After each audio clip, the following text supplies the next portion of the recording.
I'm Kyle. MatTeaIce. MatTeaIce. Kyle lives here. We're at What You Want. Want to talk about some edibles that you have offered in Arizona. So as far as recreation is involved, we can get you pretty much 100 milligrams, in a bag. Of that 100 milligrams, it can get chopped into a single 100 milligram doses, 250 milligram doses, 10 10s, or 25s. Now some are micro dose under 5 milligrams, but for the most part, 10 10s and 20 that are 5 milligrams each seem to be what do people right. Recreational dosage is 5 to 15 milligrams. So you're thinking like half a gummy to a gummy and a half. And we are shooting this in a live head shop right now. What You Want off the 89A. So come check us out anytime you need any accessories. So dosage wise, what do you prefer? I'm a 20 to 30. 20 to 30. Kind of my sweet spot. Play around with either a fast acting or a traditional. Mess around with the activation times. Your quick or fast acting will activate when you're around 10 to 20 minutes, where your traditional usually comes in at about 45 to an hour and a half. Do all those at one time, or do you stagger it or anything like that? Like you just jump straight into 30 milligrams? I'll stagger it. I'll take my traditional first. Say I'm going on a hike, I'll get out into my packing and my bag and stuff like that, get out on the trail and pop a quick. So it's hitting me on there, so then I get that extended ride from the quick into that traditional. I'll get like a 30 milligram gummy or a 50 milligram gummy, and I'll eat half of it, when I first park at the trail. And 15 to 30 minutes later, once I get to my destination, I like to kind of pop that other half and then just get comfortable for a little bit. Get comfortable. Get comfortable. Vibe-wise, what's your story? How much THC do you normally take at night to get a solid 6 or 8 hours? 10 cents, so it tells you. With that natural recovery. Okay. Good one for that, I'd say, will probably be something like these Wanna Stay Asleep. Now inside there, it's got 10 gummies. Each gummy is going to be 10 THC, 20 CBD. Now they're also going to give you 5 CBN and 5 CBG. Yeah, so it doesn't pair with everybody. Sometimes you get what's known as like a hippie hangover in the morning, where you kind of have to sit there, do some breathing exercises, get your mind right for the day. You gotta do a little bit of meditation and some movement just to get that blood moving and get that fog out. You throw in some of these cocktails, like on that stay asleep, your body's gonna be processing them all, but you might find you need a little less of the gummy, being that it has a little bit more structure instead of just straight THC. Now, some of our patients do real well with our straight THC indica. So experimenting, learning more, shoot with your own body. Daytime wise, what do you like to mess with? Straight THC, or do we blend anything in with that? No blending. Okay. Maybe a sativa. To the dome. Sativa and a hybrid. Okay. I mess around with that. I usually will take 2 to get that 20 milligrams sativa and a hybrid, or two hybrids. Usually don't do 2 sativas, and they either go out and hike or speed around. Tends to spike my anxiety just a little bit, taking that much sativa. Edible for a recreational dosage, we're normally working with 5 to 15 milligrams. It's a recreational dosage. Medical dosage is more like 30 to 50 milligrams. So wherever you feel comfortable falling into that category, 5, especially if you're not a daily user on that one, settles pretty good, takes the edge off nicely. 10 milligrams, you're usually gonna feel that one pretty good. 15, you're getting set in your ways for a little bit. But like I said, medical, you're looking more like 30 to 50 milligrams. I even have some patients that go with 100 milligrams, a dosage, and that's just, they'll do that once or twice throughout the day just to hold it together. Brave soul taking 100 milligrams. 100 milligrams feels a lot different than 50 milligrams on that one. For me personally, will put me in my seat pretty good. I'll have that comfortable kind of hug once that kicks in. I might have to do it one of these days. Do it. I just have to step out and venture. I think 60 has been my... Your top notch. Yeah, TV was definitely watching me. Yeah, I was melted in the couch. TV's got its eye on you for sure. So I've ever done is maybe 250 milligrams in one sitting, just to see, hey, what if? You know, got to find out what's really going on. And the only way you can die from this or OD is if you forget to breathe. Don't forget to breathe, and you're probably gonna make it. We brought out an array of different gummies here for the most part. Gummies seem to be the most universally accepted by most patients on there. Pretty consistent if it's a fully infused edible versus just a coating on that one. So you should get some more consistency out of those gummies, you know, where you kind of know it's going to be on point every time. There's a lot of different brands, so that you got fruit pectin versus gelatin, tapioca sweetener versus a corn syrup. Is there anything that you stay away from? I've noticed that animal proteins have an adverse reaction with the THC, body absorption wise. So dark chocolate, which has a higher levels of cacao in it, the cacao enhances the THC, kind of gives it that synergistic effect on there. Dutch bakeries with the pot shops, the coffee, and then the dark chocolates in there. It all works together. So coffee beans, cacao, cannabinoids, all good for it. For myself, I've always gotten more of a consistent reaction out of it.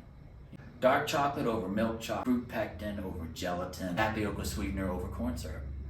You know, that's my preference. But if you're not in a state where you get to really fine tune it down to that, you know, just take whatever you can get, I guess. Definitely experiment. Definitely experiment. Being that this is They're organic. all different. They can come in different tastes, you know, different flavors, be bitter, be really tasteful and sweet. You know, there's some that I'll gravitate to because of the taste of it. It's usually where I tend to gravitate to certain brands because of the taste. The effects are great. Taste is what takes me over the edge and takes me towards certain brands over others. Depending on what you went through that day can also determine how it's going to affect you, you know, when you take that edible or the day prior. You know what I'm saying? So it's not always, even if it's same quality control, you're not the exact same every time you take it. So you're going to get a little bit of different reaction out of it. Like I said, we are messing with, you know, bioorganic individuals, you know, and products. So your body's going to interpret it a little bit different based on the stresses, hydration, how much you've eaten or not eaten. Edible wise, I like to take mine more on an empty stomach. You know, I'll do it just as a meal, you know, and see where the day takes me. A lot of people do experience a little bit of nausea if they do that. So a full stomach's not advised because that kind of delay the reaction as far as your body processing it. Kind of goes through that. Edibles, if you can chew them for about 30 seconds, 30 minutes later, your body starts working with that. That's an old hippie trick they taught me with some brownies they made me. Was I took a couple bites and they told me, is it bud, you didn't chew it up enough. And then once I started doing that, it was a game changer for me with edibles. So chew for 30 seconds, 30 minutes later, you should start kind of catching the effects. You want that consistent onset. Over chew them for sure will get you a little bit more consistency out of it. Now, where do you sit as far as fast acting, traditional? Where do you fall in that? So some people like the fast acting. Me personally, I'm not a big fan of the fast acting whatsoever.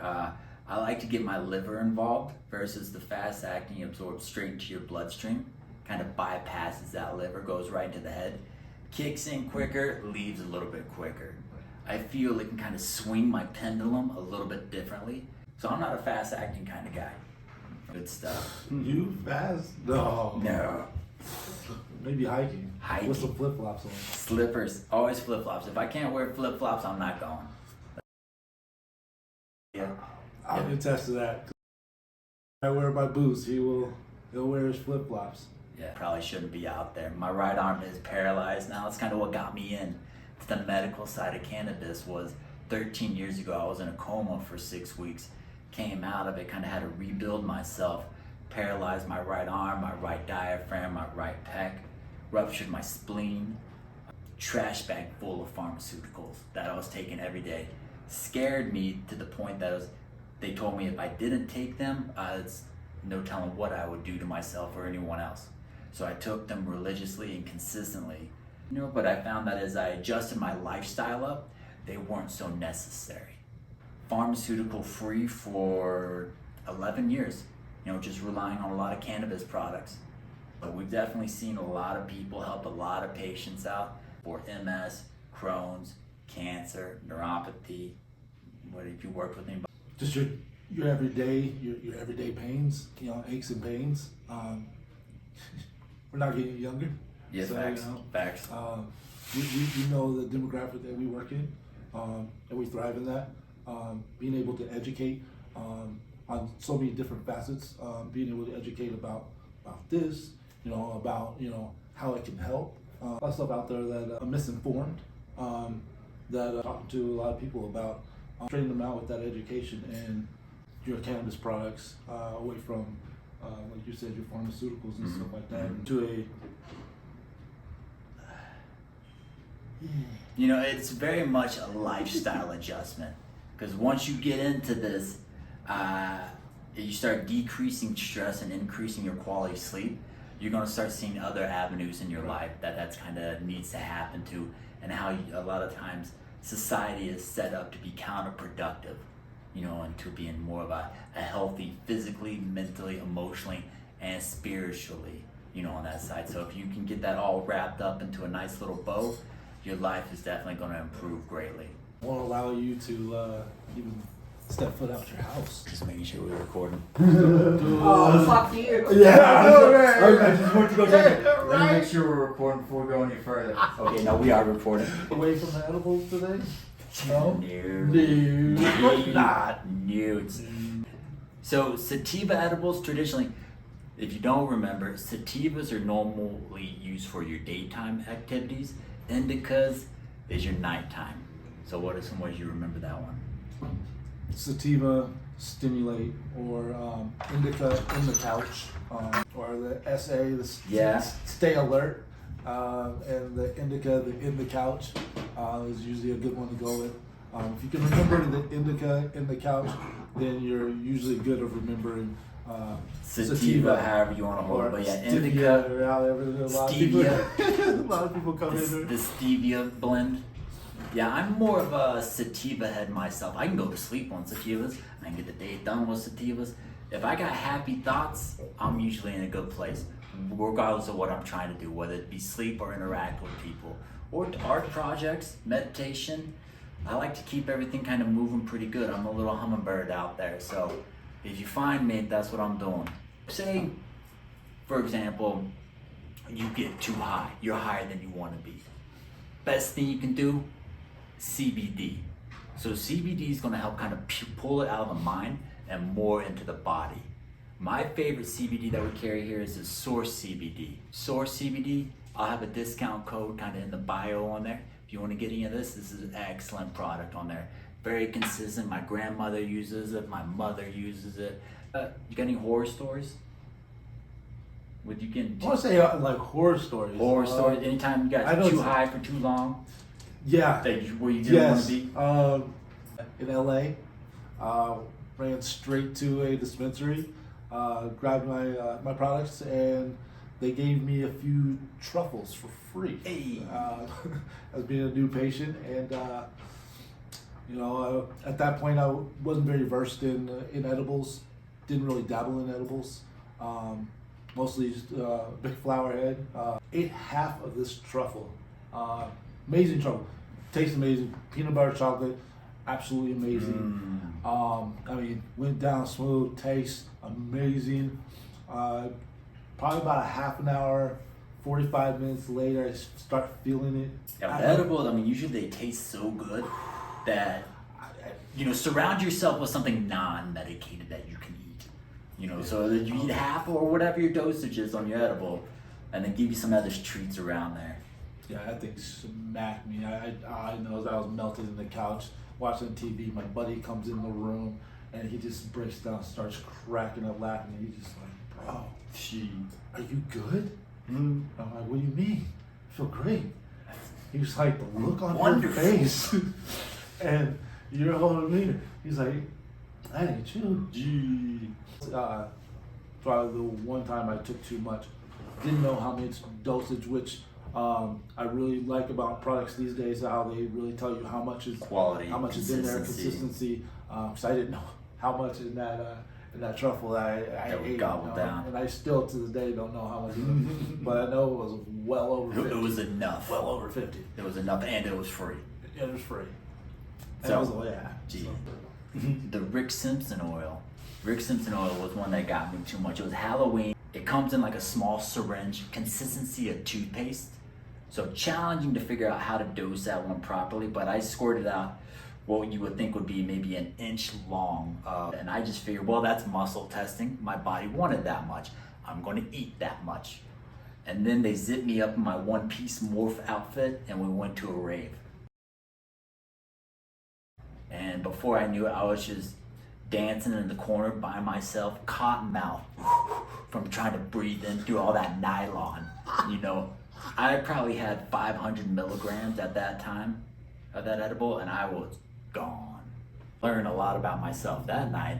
Yeah, since then I have never been that high off an edible, or wanted to be that high off a freaking edible as I was with that Rick Simpson oil. It is what you want to kind of get into if you got MS, Crohn's, cancer, neuropathy, fibro, Lyme, insomnia, anything like that.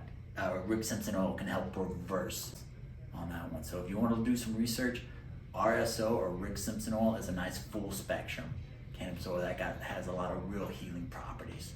So many different ways. Mhm. So many different ways. It's not just eating it. I mean, I've heard stories of where people have put it on their skin. Cold sores, melanoma, spider bites, you know, lots of good stuff with RSO. You hear a lot of stories in the work that we do. Mm-hmm. You know, a lot of good stories. Especially in a place like Sedona, where people are open to that kind of alternative modalities of healing. They come to Sedona, they're open to receive any information if you have that conviction or knowledge to present them with it. And they're also going to drop a few little Easter eggs here and there of some knowledge from where they came from. So we definitely don't know it all, and we're always in the point of learning, you know, from each other and our patients. You have to be with this industry. First time you try to turn yourself off from it, it will pass you by and you will be lost. But if you do want to get back into it, hopefully there's patient consultants like myself and MatTeaIce that can kind of ease you into everything, you know, and get you set up efficiently. Hey, but that's us, man. This is edibles. Chew your edibles, tip your bud tenders. What you want, she's got. She won't. That's Yeah, for sure. always. So, love you guys.